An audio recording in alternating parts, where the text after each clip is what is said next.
आज की ये वीडियो मैंने जो पहले वीडियोस अपलोड की हुई हैं उनसे थोड़ी अलग है, मुख्तलिफ है, क्योंकि आज की वीडियो में मैं आपको एक ऐसे शख्स के बारे में बताऊंगा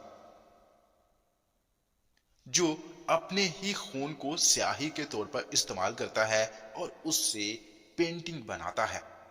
हमने हमेशा से यही पढ़ा है, देखा है और सुना है कि पेंटिंग बनाने वाले पेंटर जो होते हैं, जो लोग पेंटिंग बनाने का शौक रखते हैं, वो पेंटिंग बनाने के लिए हमेशा स्याही का इस्तेमाल करते हैं। लेकिन इस वीडियो में एक आपको दिलचस्प और हैरत अंगेज इंफॉर्मेशन मिल रही है। इस वक्त सोशल मीडिया पर फिलिपाइन के एक पेंटर का चर्चा है जो किसी रोगन स्याही की बजाय अपने खून से ही तस्वीरें बनाता है।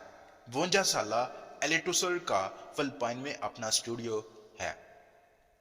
वो अपने स्टूडियो में अपने ही लहू से तस्वीरें बनाता है और उसे बेहतरीन मीडियम करार देता है।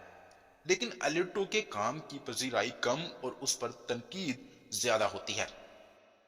इस बारे में जब एलेटो से पूछा गया तो उन्होंने कहा कि लोग मुझ पर तनकीद करते हैं, इससे मुझे कोई फर्क नहीं पड़ता। एलेटो सर का इंतहाई गरीब घराने से ताल्लुक है, जबकि स्कूल तक रसाई और पेंटिंग का महंगा सामान भी उनकी पहुंच से बहुत दूर था। उस जमाने में उन्होंने टमाटर के रस और दीगर फलों के जूस को पेंटिंग में इस्तेमाल किया। नौजवानी में उन्हें अपने ही खून का ख्याल आया, जिसे वो अब भी पेंटिंग के लिए एक बेहतरीन स्याही तस्वर करते हैं। वो हर 3 माह के बाद अपने शहर के एक ब्लड बैंक में जाता है और 500 मिलीलीटर यानी आधा किलो खून निकलवाता है। उसके बाद वो एक खास किस्म की फ्रिज में उसे स्टोर कर लेता है और उसी खून को छोटी सी शीशी में इस्तेमाल करने के लिए भर लेता है। उस खून वाली स्याही से वो पेंटिंग करता है।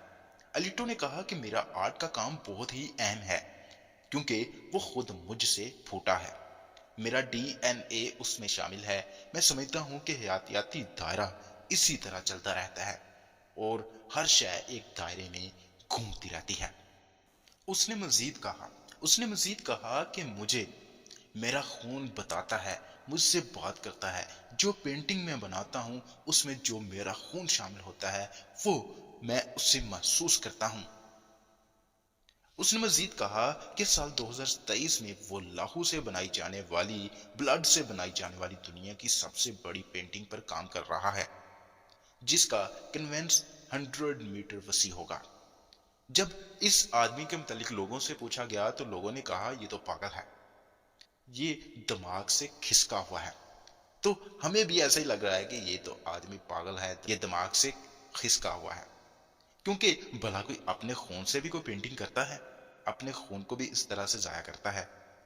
लेकिन खून को जिस पेंटिंग में इस्तेमाल करता है वो अपने खून के साथ उस पेंटिंग में अपनी जान डालता है। सिर्फ फिक्र इस बात की है कि उसको अभी तक इतनी पजीराई नहीं मिली। वो जो मेहनत करता है उसका अभी तक उसको फल नहीं मिला। तो जनाब, कैसी लगी आपको ये वीडियो? आज की वीडियो में मैंने आपको बताया कि फिलिपाइन का एक शख्स अपने ही खून से पेंटिंग बनाता है। मैं उम्मीद करता हूं कि ये यकीनन आपको वीडियो अच्छी लगी है। मजीद अच्छी वीडियो देखने के लिए मेरे चैनल को सब्सक्राइब कर लें और बेल आइकन को भी दबा दें। मिलते हैं इंशाल्लाह अगली वीडियो में, तब तक के लिए अपना ख्याल रखिएगा। बाय, टाटा।